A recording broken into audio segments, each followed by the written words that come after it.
Peristiwa berdarah rusuhan kaum paling dahsyat di negara ini pada 13 Mei 1969 perlu menjadi pengajaran betapa pentingnya masyarakat berbilang kaum di negara ini untuk terus bersatu padu dan hidup dalam harmoni serta mempunyai sikap toleransi antara satu sama lain yang tinggi.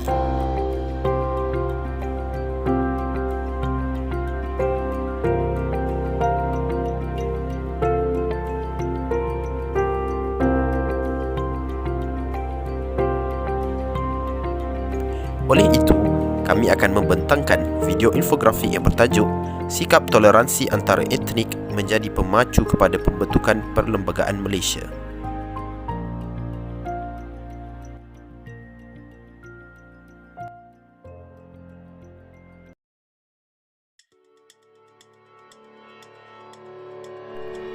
Perlembagaan membawa maksud Undang-Undang Dasar yang menjadi teras panduan pemerintahan negara. Perlembagaan Persekutuan Malaysia adalah bertulis, mengandungi 15 bab, 183 perkara dan 13 jadual, menyentuh bidang kuasa perundangan, kehakiman dan eksekutif, menyentuh juga aspek bahasa, agama, kewarganegaraan, hak istimewa dan sebagainya. Setiap negara mempunyai perlembagaan dan ianya terhasil daripada sejarah sosial setempat. Perlembagaan Malaysia terhasil dari perjuangan nasionalisme Melayu dan juga penglibatan etnik-etnik lain yang berunding sesama mereka serta sultan-sultan negeri dan juga pihak British. Asas Perlembagaan Persekutuan Malaysia ialah Perlembagaan Persekutuan Tanah Melayu. Setiap etnik juga dilindungi kepentingan mereka dalam perlembagaan. Selain itu, terdapat perimbangan antara orang Melayu dengan bukan Melayu, iaitu Islam sebagai agama persekutuan tetapi agama lain bebas diamalkan. Bahasa Melayu adalah bahasa kebangsaan tetapi bahasa lain dibenarkan. Dan akhir sekali, orang Melayu dan Bumiputera mendapat kedudukan istimewa di mana hak etnik lain tidak boleh dinafikan dan ia juga termaktub dalam 7 wasiat Raja-Raja Melayu. Sebenarnya, sistem perlembagaan telah lama wujud di Tanah Melayu sebelum kedatangan British, seperti Hukum Kanun Melaka, Undang-Undang Laut Melaka, serta Perlembagaan Johor dan Perlembagaan Terengganu.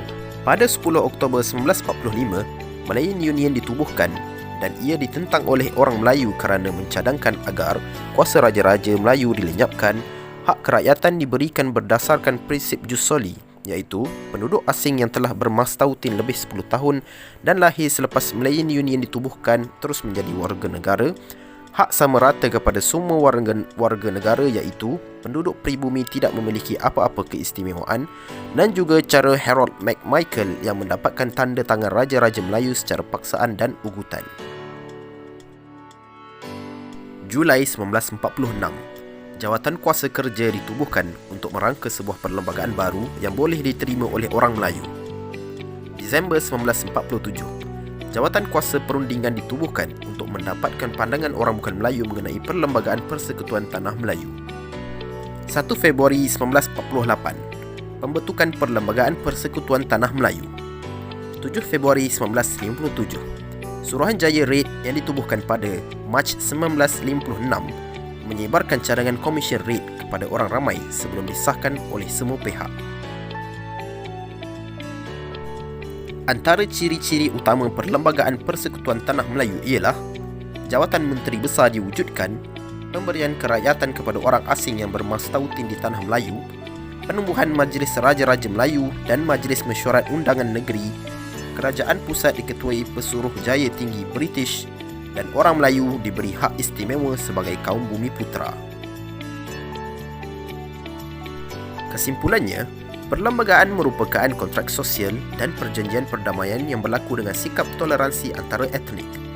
Dengan itu, orang bukan Melayu diberikan hak kewarganegaraan yang longgar berdasarkan prinsip jus soli. Oleh itu, kita sebagai generasi baru seharusnya mempunyai sikap toleransi antara satu sama lain yang berbilang bangsa dan agama demi mengekalkan keamanan dan keselamatan negara kita yang tercinta ini.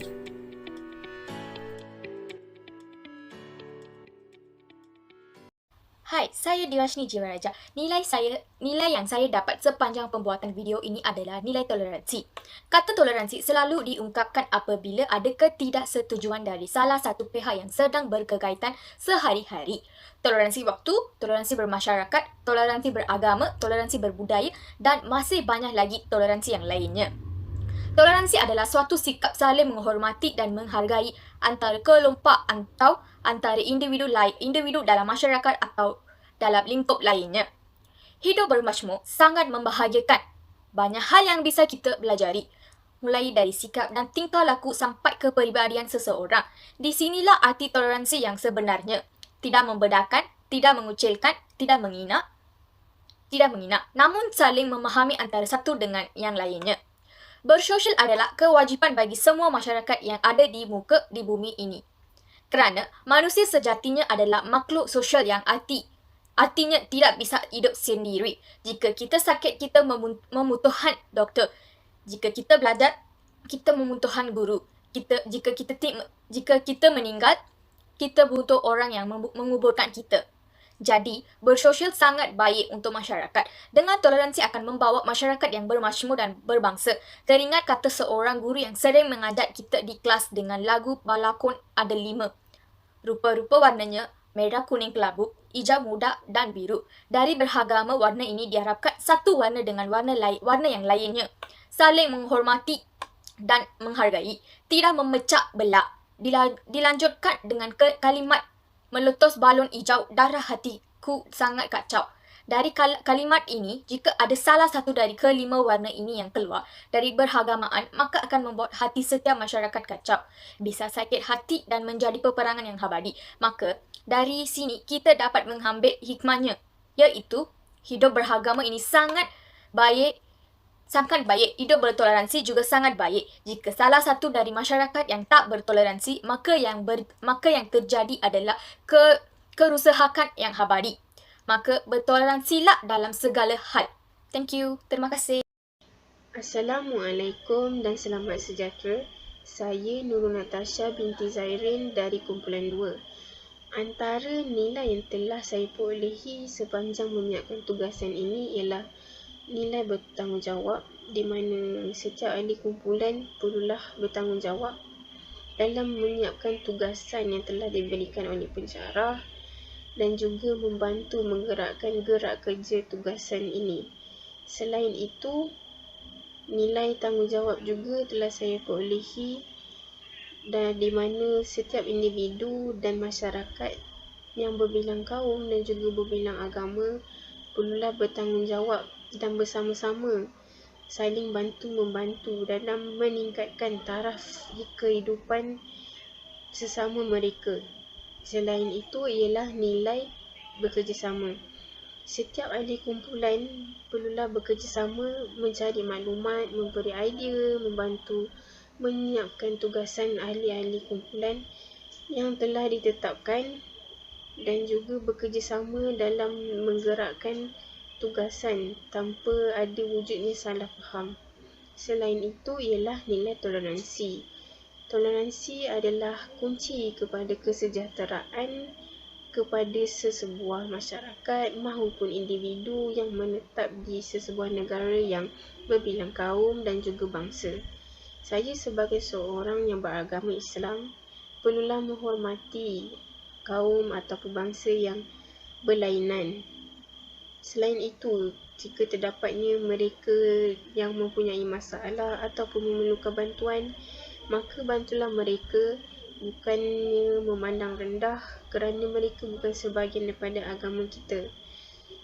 Toleransi juga dapat mengelakkan daripada wujudnya salah faham antara kaum yang berbilang agama dan juga budaya tanpa mengira asal, usul dan juga warna kulit. Sekian sahaja daripada saya. Terima kasih. Selamat sejahtera semua. Saya Renuka Murugan. Toleransi merupakan satu tindakan yang dilakukan tanpa dipaksa dan dipamerkan melalui sikap, pendapat, tingkah laku dan kepercayaan. Toleransi adalah nilai saling menghormati antara penganut-penganut agama lain dan sikap dibenarkan dan menerima perbezaan agama untuk diamalkan dalam masyarakat majmuk tanpa diskriminasi dan prasangka. Saya amat berbangga melihat rakyat Malaysia saling membantu satu sama lain tanpa mengira perbezaan. Kita harus terus menunjukkan semangat perpaduan ini dalam kehidupan kita. Toleransi ini merupakan satu petanda bahawa rakyat Malaysia dapat berjaya menghayati nilai hidup sebenar bermasyarakat, iaitu sentiasa bertoleransi dan berbelas kasihan antara satu sama lain. Nilai inilah menjadikan Malaysia sebagai negara yang kita kenali dan cintai. Penghormatan dan kefahaman yang tinggi di antara kaum ini telah membolehkan kita untuk mencapai keharmonian. Kita harus menjalankan kehidupan seharian sebagai warga negara dengan menjiwai semangat sebenar toleransi dan berbelas kasihan, agar pada satu hari nanti para generasi muda dan pewaris negara dapat mencontohi dan mengaguminya. Sekian itu saja daripada saya. Terima kasih. Hai, nama saya Nur Izzah binti Osman. Pada projek ini, saya belajar bahawa Malaysia mempunyai masyarakat berbilang bangsa dan agama. Oleh itu, setiap masyarakat Malaysia perlu mempunyai sikap toleransi untuk menjaga perpaduan kaum. Umum mengetahui bahawa sikap toleransi adalah kesanggupan bertolak ansur, sabar dan mengawal diri bagi mengelakkan berlakunya pertelingkahan dan perselisihan faham demi kesejahteraan hidup. Berdasarkan pengalaman saya mempunyai rakan daripada berbilang bangsa, terutamanya kaum Melayu dan Cina. Oleh itu, saya mengucapkan selamat hari perayaan kepada kawan-kawan saya.